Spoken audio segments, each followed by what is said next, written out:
Hello, my name is Caleb Carter, and today we're looking at the ST235 80R16 10-Ply radial trailer tire mounted on the black dual trailer wheel. Let's check it out.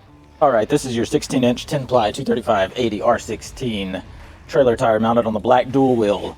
So this wheel has an 8-ounce 6.5 bolt pattern, so it's 8 lug, 6.5 inches from center of one stud to center of the other stud straight across. It has a 4.77 pilot hole, so it's a hub piloted wheel. It says it right here, 4.77, nice and easy. Comes with the valve stem, aired up, ready to go. It's on this nice black wheel. Black's pretty popular nowadays. They look great on that trailer. This is actually a Nama brand tire, and it's a load range E, meaning it's a 10-ply, if you can see this right here. So this tire is rated at 3,420 pounds if it's on a single wheel, or if it's on a dual wheel, it's rated for 3,000 pounds per tire.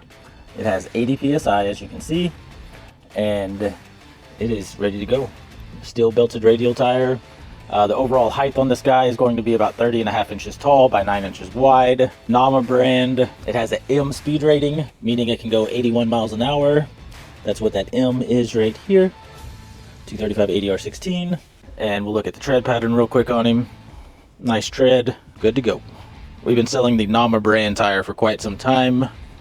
Had real good luck out of them, so I would recommend this tire, as we have had no issues. And we'll look at the wheel real quick. So the wheel itself is rated at 3,500 pounds. 3,500 pounds. It's 16 inch by 6 inches. And the offset is 5.35. And if you need these, you can get them at trailerpartsunlimited.com, or give us a call at 844-898-8687, or just stop by our distribution center here in Huntsville, Texas, and we'd love to help you out. Thanks for watching.